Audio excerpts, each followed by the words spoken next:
घरेलू आय सर्वेक्षण, घरेलू आय क्या होती है, कौन बताएगा? व्हाट इज घरेलू आय, बताइए। हु विल टेल मी घरेलू आय?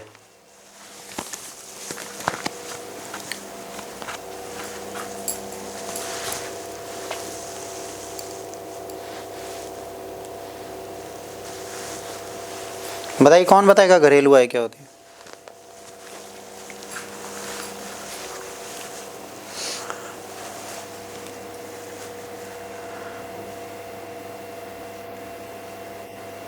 हाँ नहीं, एरियर तो मिलेगा।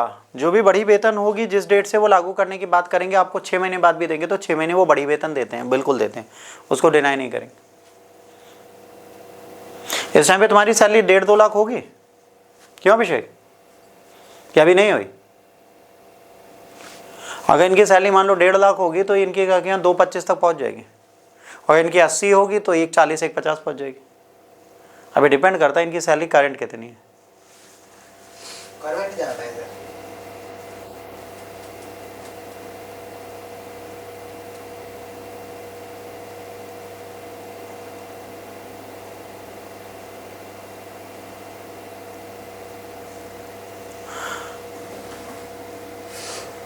तुम्हारे परिवार में और भी लोग हैं सरकारी जॉब में?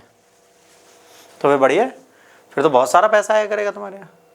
फिर तो मतलब ड्रीम आईएएस की ब्रांच तुम अकेले ही खोल दोगे, हमारी जरूरत ही नहीं वहाँ पर। देखिए, एक चीज़ हमेशा ध्यान रखिए कि गवर्नमेंट जॉब अच्छी कब लगती है? जब आपके एक्सपेंसेस कम हो, आपकी आय ज़्यादा हो। बट अगर घर पे एक ही बंदा सरकारी नौकरी में कमाने वाला है, उसको फिर तकलीफ होती है। भाई उसकी आय सीमित है। जैसे लोग कहते थे गवर्नमेंट जॉब बहुत अच्छी है, गवर्नमेंट जॉब अच्छी है बट उसमें आय भी सीमित है। मतलब क्या हुआ? मतलब हुआ कि उसको 2.5 लाख मिल रहा है तो 2.5 लाख ही मिलेगा ना।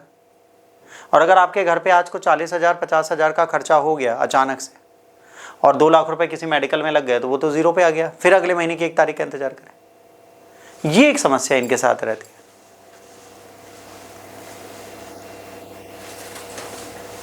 वेरी गुड, आप सही बोले। परिवार के सभी सदस्यों की कुल आय घरेलू आय होती है। अच्छा साहब, अब भारत में घरेलू आय का अनुमान लगाने के अप्रत्यक्ष तरीके हैं। क्या है?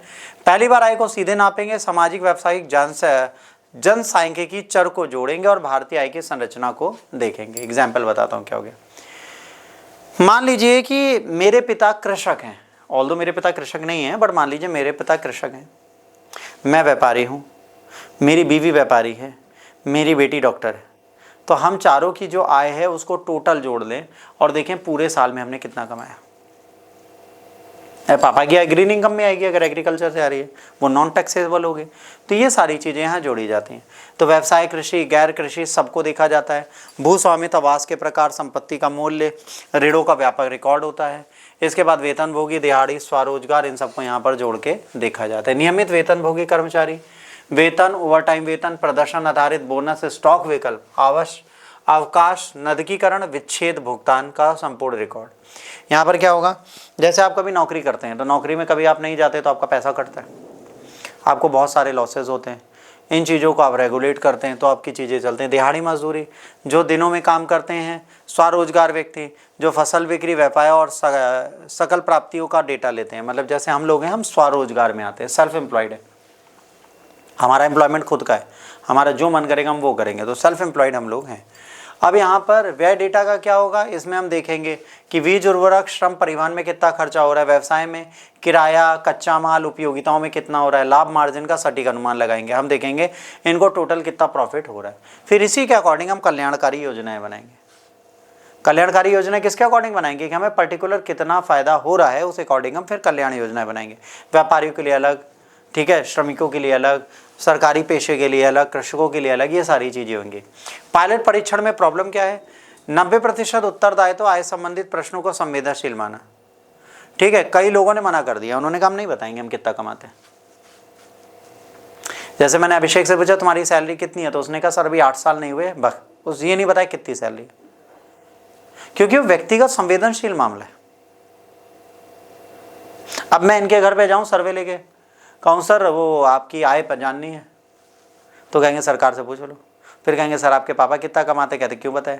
अच्छा आपकी बीवी कितना कमाती, क्यों बताएं। वो आपके भाई जो ऊपर खड़े हैं वो कितना कमाते, क्यों बताएं। अभी ना बताएं तो मुझे तो आय की जानकारी मिलेगी नहीं, अब मैं तुक्का लगा नहीं सकता। अब जैसे मैं तुक्का भी लगाऊं, मैं जेई का कितना भी तुक्का लगाऊं, इनकी 60-70 हज़ार सैलरी होनी चाहिए। अब वो 60-70 हज़ार है कि नहीं, ये यही जाने। क्या होता है, ये सारी चीजें गैस में है। अब ये गैस हर स्टेट का अलग अलग है। यूपी में जेई की सैलरी अलग है, झारखंड में अलग है, छत्तीसगढ़ में अलग है, उत्तराखंड में अलग है। सबके यहाँ पे चेक सेम थोड़े ना। और ये सेंट्रल बोर्ड ने, तुम सेंट्रल बोर्ड में आते हो, स्टेट बोर्ड में आते हो। Electricity is the matter of state. आपकी पोस्ट स्टेट पे है सेंट्रल पे? क्योंकि अगर स्टेट में आते हैं तो सैलरी और डिलेड बढ़ेगी। पहले सेंट्रल मुलाजिम जो होते हैं उनकी बढ़ती है, फिर स्टेट अपनी बारी से धीरे धीरे धीरे धीरे सैलरी बढ़ाना स्टार्ट करता है, वो स्लोली काम करता है। इसके बाद स्मरण त्रुटियां और गलत रिपोर्ट। खर्चों को बढ़ा चढ़ाकर कभी कभार लोग बता देते हैं, अरे मेरे यहाँ तो इतना खर्चा है कि मैं सुबह उठता हूँ तो बीमार पड़ जाता हूँ, शाम तक डॉक्टर के यहाँ 2 लाख खर्च हो जाते हैं। उल्टे सीधे जवाब दे देते हैं। आय अगर 2 लाख बताई तो खर्चा भी 2 लाख बता दिया। तो ये भी कहीं ना कहीं असमानताओं को दिखाएगा। इसके बाद आराम के स्तर में विभिन्नता। ठीक है, अभी यहाँ पर प्रश्नों के उत्तर की इच्छा किसने दिखाई, ग्रामीणों ने। ठीक, उन्होंने क्यों दिखाया, क्योंकि भाई उनको प्रॉब्लम नहीं थी, आराम से बैठे थे, कृषि का काम हो गया, बैठे थे, कह रहे आओ बैठो बतियाओ, चाय भी पियो, सारे कहानी भी सुन लो। हमको भागना था क्लास लेने, हमसे पूछे, हमने कहा हम नहीं कमाते, जाओ भागो यहाँ से। ठीक, अब जागरूकता अभियान, लोगों को समझाना पड़ेगा, प्रशिक्षण कार्यक्रम देने पड़ेंगे, स्थानीय भाषा में गणनाकर्ता को जाना पड़ेगा, स्वसंकलन विकल्प होना चाहिए जहाँ पे वो गोपनीयता के साथ अपनी चीज़ों को जमा कर सके, मतलब थर्ड पार्टी को ना पता चले। आप एक डिक्लेरेशन फॉर्म बनाओ जो बहुत ज़्यादा प्राइवेट हो, उसमें वो अपनी डिटेल भरे, ऑनलाइन सबमिट कर दे, तो किसी को पता तो नहीं चलेगा। अब जैसे मैं जो पूछ रहा हूँ, अभिषेक मुझे पर्सनली बता सकते हैं, एक मैसेज करके 1 टाइम सी, उसके बाद उसे हटा सकते हैं। बट अगर मैं कहूँ पब्लिकली बता दे, तो पब्लिकली वो नहीं बताएंगे, क्योंकि उन्हें पता है कि वे गोपनीय नहीं रह जाएगा डेटा। किसान की आय को दुगना करने की कोशिश है। कराधान रोजगार सृजन गरीबी उन्मूलन के लिए जरूरी है, कल्याण योजनाओं के लिए जरूरी है, क्षेत्रों के सामाजिक व्यवसायों की आय की असमानता के सटीक मानचित्रण के लिए जरूरी है। असमानता का मापन होगा, इससे पता चलेगा किसकी आय कम है, किसकी ज़्यादा है। इस असमानता का मापन आप यहाँ से कर पाओगे। इसके बाद आप कल्याण का प्रभाव, जो योजना है वो कैसे बनेगी, वैश्विक विश्वसनीयता आएगी, हमें ये पता चलेगा कि हमारे पास एक्चुअल कितनी अर्निंग मंथली होती है। नीति सत्यापन होगा, ये सारी चीज़ें यहाँ पर आपको होते हुए मिलेंगे। भविष्य की ओर एक युग है।